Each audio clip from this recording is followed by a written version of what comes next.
Football বিশ্বকাপ দেখা কি হারাম? এখানে আপনারা অনেকেই আছেন বিশ্বকাপ ফুটবলের খোঁজ খবর রাখেন, আর অনেক আসামি আছেন যারা খেলা দেখেন। আছে কি না? আছেন। এই সমস্ত খেলাধুলা, এই সমস্ত ইভেন্টগুলো দেখা, ফলো আপ করা, এটা কি হারাম নাকি হালাল?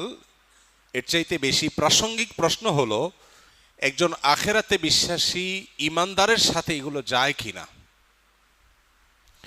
প্রিয় ভাইরা আমার, নাম যার খেলা, নাম যার কি খেলা, খেলা তামাশা, এর মানে হলো সিরিয়াস কোনো বিষয় না,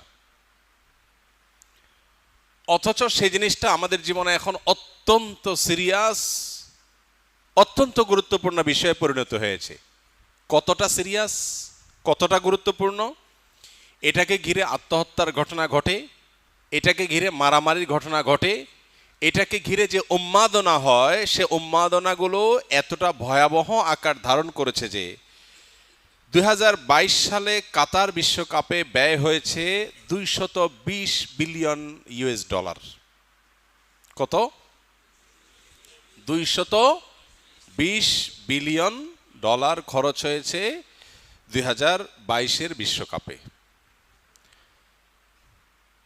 গোটা পৃথিবীতে যত মানুষ ক্ষুধার্ত থাকে, সে মানুষের সংখ্যা 82 কোটি 80 লাখ।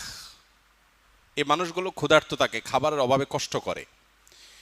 বিশ্ব খাদ্য সংস্থার নির্বাহী পরিচালক ডেভিড বিসলি তিনি বলেছেন, প্রতি বছর যে 82 কোটি 80 লাখ মানুষ ক্ষুধার্ত থাকে, এদের খাবারের ব্যবস্থা করা যায় 40 বিলিয়ন ডলার হলে এক বছরের খাবারের ব্যবস্থা করা যায়। তাহলে একটি বিশ্বকাপ ফুটবল আসরের টাকা দিয়ে গোটা পৃথিবীর মানুষের 5-6 বছরের ক্ষুধার্ত মানুষের ক্ষুধা নিবারণ করা সম্ভব। অর্থাৎ গোটা পৃথিবীতে একটা মানুষও ক্ষুধার্ত থাকবে না, সেই ব্যবস্থা করা সম্ভব শুধুমাত্র একটি আসরের টাকা দিয়ে 5 থেকে 6 বছর। এবং 2030-এর মধ্যে গোটা পৃথিবীকে ক্ষুধামুক্ত করা সম্ভব। এই 82 কোটি মানুষের সম্পূর্ণ খাদ্যের স্থায়ী ব্যবস্থা করা সম্ভব যদি শুধুমাত্র একটি ফুটবল বিশ্বকাপ আসরের টাকা দিয়ে দেওয়া হয়। নাম দিয়েছি যেটার খেলা তামাশা, খেল তামাশা, ওইটা এতটা সিরিয়াস যে সেটার জন্য যে টাকা খরচ করা হয় তা দিয়ে বিশ্বের মানুষের ক্ষুধা নিবারণ করা সম্ভব। প্রিয় ভাইরা আমার, এই উন্মাদনা আমাদের দেশকে যে পরিমাণ গ্রাস করছে, খেলছে একজন, জিতলেও সে পুরস্কার পাবে, টাকা পাবে, হারলেও সে পুরস্কার পাবে, টাকা পাবে। আমার জিতও নাই, হারও নাই, কিন্তু আমি লাফাচ্ছি, আমি সিরিয়াস হয়ে যাচ্ছি, আমি হার্ট হয়ে যাচ্ছি। এর চাইতে বড় হাস্যকর, এর চাইতে বড় দুর্ভাগ্যজনক, এর চাইতে বড় অযৌক্তিক কাজ পৃথিবীতে আর কি? পৃথিবীর মুসলমানদের আইডেন্টিটিকে ধ্বংস করবার জন্য যে সমস্ত আয়োজন আছে, এই আয়োজনগুলোর অন্যতম হলো এই সমস্ত ইভেন্টগুলো। এটা বোঝার জন্য পণ্ডিত হওয়ার দরকার নাই, একটু চোখ কান থাকলেই, একটু আপনি চোখ কান খুললে আপনি দেখতে পাবেন যে আপনার আত্মপরিচয় ভুলিয়ে দিয়ে, আপনার আসল গন্তব্য ভুলিয়ে দিয়ে আপনাকে একটা উন্মাদনার মধ্যে সদা ব্যস্ত রাখার প্রচেষ্টার অংশ হলো এই সমস্ত আসরগুলো। একজন মুসলমান এগুলোর সাথে ইনভলভ হতে পারে না। পৃথিবীতে যত অপরাধ কর্ম আছে, যত গুনাহের কাজ আছে, যেমন আল্লাহ রাব্বুল আলামিন শয়তানের যে কয়েকটা কর্মকাণ্ডের কথা বলেছেন কোরআনে কারিমে, স্পেসিফিক এবং সুনির্দিষ্ট করে আল্লাহ তাআলা জুয়া এবং মদকে আল্লাহ বলেছেন, ইন্নামাল খামরু ওয়াল মাইসিরু ওয়াল আনসাবু ওয়াল আজলামু রিজসুম মিন আমালিশ শয়তানি ফাজতানিবু। এখানে আল্লাহ তাআলা জুয়া এবং মাদক এই দুইটাকে বলেছেন শয়তানের কর্ম, বিশেষভাবে এই দুইটাকে বলেছেন। আর এই সমস্ত খেলাকে কেন্দ্র করে মাদক এবং জুয়ার সবচেয়ে বড় আসর বিশ্বব্যাপী বসে থাকে। আর জেনা, ব্যভিচারের যে পথ গোটা বিশ্বব্যাপী সবচেয়ে বেশি উন্মোচিত হয় এই সমস্ত আসরে, সেটা তো বলার অপেক্ষা রাখে না।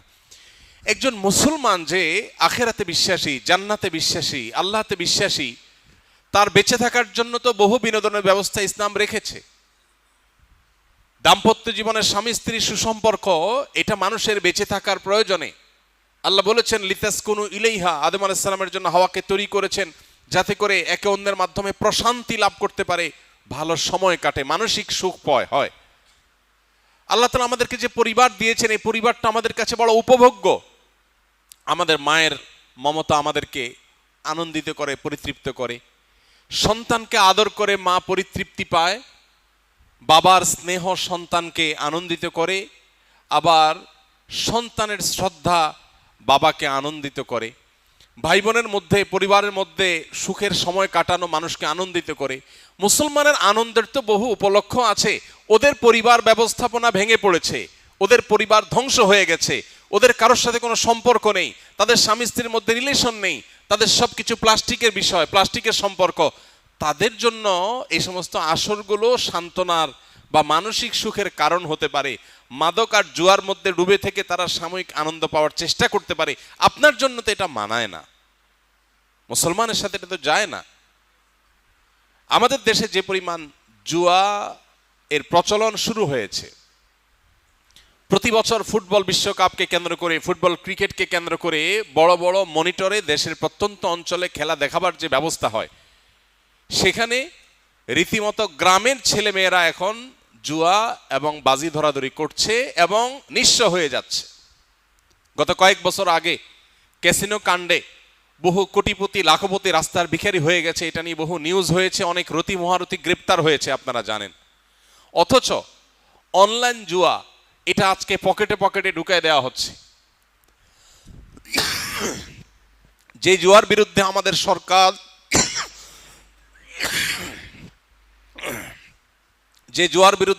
সরকার এবং প্রশাসন সংগ্রাম করে চলছে, যে জুয়ার থাবা থেকে সমাজকে বাঁচাবার চেষ্টা করছে, সেই জুয়া আমাদের দেশে সবচেয়ে বেশি প্রবেশ করে স্পোর্টসের হাত ধরে, তথাকথিত খেলাধুলার হাত ধরে। যতগুলো খেলাধুলার আসর হয়ে থাকে, অনলাইন ইভেন্ট হয়ে থাকে, এগুলোকে ঘিরে আমাদের তরুণদের মধ্যে, যুবকদের মধ্যে জুয়ার আদান প্রদান এবং জুয়া খেলার টেন্ডেন্সি এটা ব্যাপকভাবে বাড়ছে। এই বিষয়টাকে কর্তৃপক্ষের গভীরভাবে মনোযোগ দিয়ে দেখা উচিত। যদি এটা দেখা হয় তাহলে সেক্ষেত্রে একে তো নীতিনৈতিকতার যে অভাব, সেটা আমরা কিছুটা হলেও দূর করতে পারবো। যদি আমরা এই উন্মাদনা থামাতে পারি তাহলে আমাদের তরুণদের মধ্যে যে বকে যাওয়ার প্রবণতা, সেটা কিছুটা হলেও কমানো যাবে। জুয়ার যে প্রবণতা, সেটা কিছুটা হলেও কমানো যাবে। তরুণদের মধ্যে যে উচ্ছৃঙ্খলা, কিশোরদের মধ্যে যে উন্মাদনা, কিশোর গ্যাংয়ের মতো অপরাধ প্রবণতা বাড়ছে, যা খুশি তা করার, হেয়ালিপনা করার প্রবণতা তাদের মধ্যে বাড়ছে, এটা কিছুটা হলেও কমানো যাবে যদি তাদের মধ্যে দ্বীনি চেতনা জাগ্রত করা যায়। আর পশ্চিমাদের তৈরি এ সমস্ত বস্তা পচা সস্তা কৃষ্টি কালচার থেকে যদি সমাজকে বাঁচাবার ন্যূনতম চেষ্টাও করা যায়। কিন্তু কে শোনে কার কথা? দুর্ভাগ্যজনক বিষয়, অনেক নামাজি কালামী মানুষ এ সমস্ত খেলাধুলার খোঁজ খবর রাখে। ভাইরা আমার, আমরা আসুন তওবা করি, আল্লাহর কাছে জবাবদিহি করতে হবে। কোরআনে কারীমে সূরা মুমিনুন 18 নম্বর পারার প্রথম সূরা, আল্লাহ তাআলা এই সূরাতে বলেছেন, জান্নাতুল ফেরদাউসের অধিকারী হবে যে মানুষেরা, যারা আল্লাহর কাছে কিয়ামতের দিন সফল ইমানদার হিসাবে উঠবে, সার্থক মুমিন হিসাবে আল্লাহর সামনে হাজির হবে। তাদের বৈশিষ্ট্য হলো ওয়াল্লাযীনা হুম আনিল লাগবি মুরিদুন, যারা অহেতুক ক্রিয়াকর্ম থেকে বেঁচে থাকবে। নবীজি সাল্লাল্লাহু আলাইহি সাল্লাম বলেছেন, মিন হুসনি ইসলামিল মারই তারকুহু মা লা ইয়ানি, একজন মানুষের ইসলাম সুন্দর হবে যখন সে অহেতুক অনর্থক কাজ পরিহার করবে। অনর্থক কাজ করে সে কখনো ভালো মুসলমান হতে পারে না।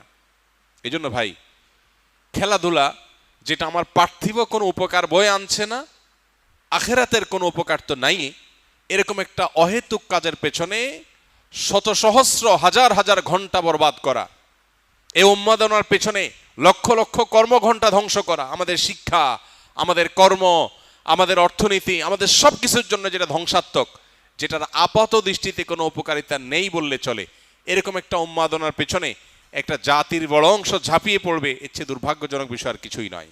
এজন্য এটা থেকে ফেরাবার জন্য সেরকম সত্যিকারের দেশপ্রেমিক, সত্যিকারের উম্মা প্রেমিক, সত্যিকারের দেশের মানুষের কল্যাণ চায়, এরকম মানুষ আমাদের সমাজে খুব বেশি নেই। আল্লাহ তাআলা সেই মানুষগুলোকে তাদের কাজটা করার তৌফিক দান করুন।